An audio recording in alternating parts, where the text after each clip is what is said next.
Сәлем достар, біз сіздермен бүгін обтяжка, яғни торттың сыртын тегіс қаптауды үйренетін боламыз. Ол үшін бізге творожный сыр керек болатын, сахарный пудра, екеуін жақсылап біркелкі болғанша миксерлейсіз. Көп миксерлеудің қажеті жоқ. Біркелкі болғаннан кейін үстіне бөлме температурасындағы, яғни жұмсақ сары майды саласыз. Тағы да біркелкі болғанша шамалы ғана миксерлеңіздер. Көп миксерлеп керек емес.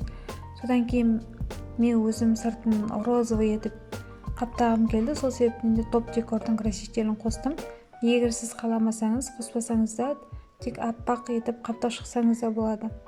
Заказға жасасаңыз, клиенттің қалауы бойынша жасайсыз. Бұндай красителердің барлығын Астекор магазинінен, кондитерлік магазинінен таба аласыздар.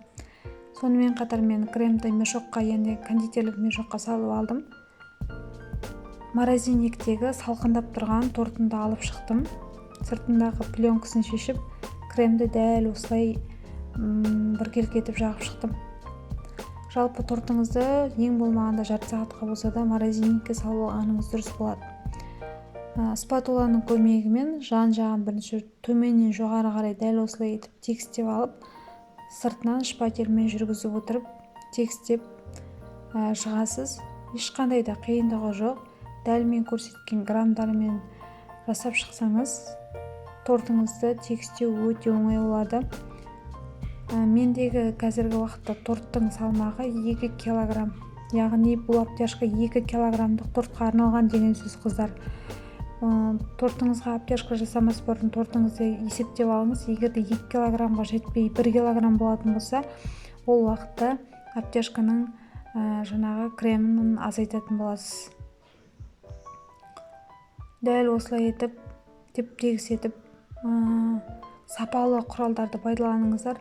Спатула, жалпы шпатель барлығын түгел Астекор дүкендерінен таба аласыз, кондитерлік магазиндерден.